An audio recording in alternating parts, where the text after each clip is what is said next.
everyone, it's Michelle from Country Morning Creations. I am here sharing my February journal, monthly journal. I have been doing this system for about 4 years now, or going into my 4th year. And basically, just real briefly, I create a new journal every month. And because I look at these big journals and get overwhelmed, and I know that I'm not wasting paper by having too much paper in a journal. I know that exactly how much paper I need to put in a journal to have enough for an entire month.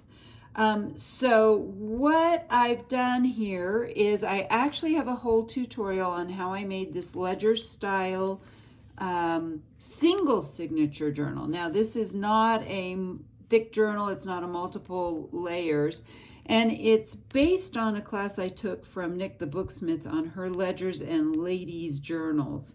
Highly recommend that.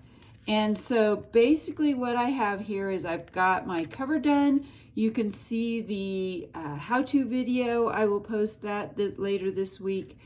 I have my February cover page done, and I'm using, I've started creating a new sticker set every month, and this one is my Coffee Love planner, and this one, I wanted something for February that was about love, but not specifically human love, but my love of coffee, and so that is what this kit comes from. And again, I've rounded all the corners so it's more of a ledger style instead of the styles that I've done in the past. It is my 28-pound coffee dyed paper. I have included a couple of pages. So this page I've also decorated using my stickers.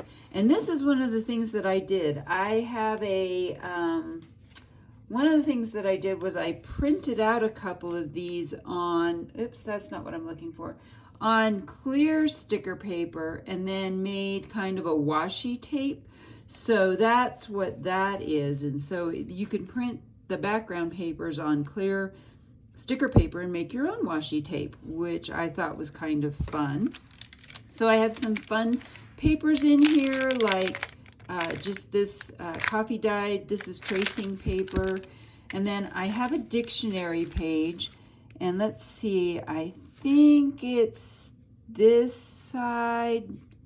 No, it would be this side, has coffee on it. So it'll be on the other side when we get to this side of it. In the middle, again, it is my 5-hole pamphlet stitch using my grandmother's embroidery, not embroidery floss, crochet floss. So on this page, when you get over here, let's see if it has, yep, there it is, coffee. So I use, this is an old 1930s dictionary page that I chose to use. And so it has, if you count front and back, it's actually 32 pages to write on. And I always use the first page as my cover page. So even if I have a month like February where I'm only using 28 pages, I do have a couple of extra pages at the end, but I basically make them the same every month. And then I have my reusable book cover, and I'm going to take out my January journal. I'll give you a real quick flip of this. This was something I tried doing, and in the end I didn't like it. I don't recommend it. So I was trying to go for a Neapolitan journal, and so I used cardstock in this. What I found is it was cumbersome. I did not like using the cardstock. So I have, again, this was my January one, and it was planners and coffee. So I did use coffee 2 months in a row, but this was just really hard to work with. It didn't fold real easily, and I think in the future I would just use maybe coffee dyed paper and white paper, and then I have some lighter weight black paper that I have. And these are jelly roll pins, so I had to change colors depending on what color it was. This was just a little bit too, you can see it still doesn't even want to close properly. So that was the only negative thing I had about this. I think it was really fun using the Neapolitan style and having different colors.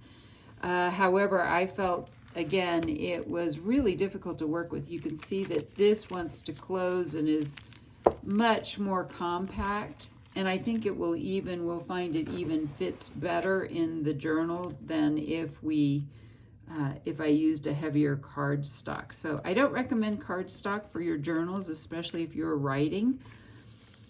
Just a personal opinion. All right, so we're tying this in. If you are interested in seeing the tutorial on how I made this cover, it will be posted separately. And then if you are interested in seeing more about my whole journal, my journaling stuff, I have a online class. I will link that below in the description box as well. So I hope you've enjoyed this little quick flip. I hope I've inspired you to be creative today.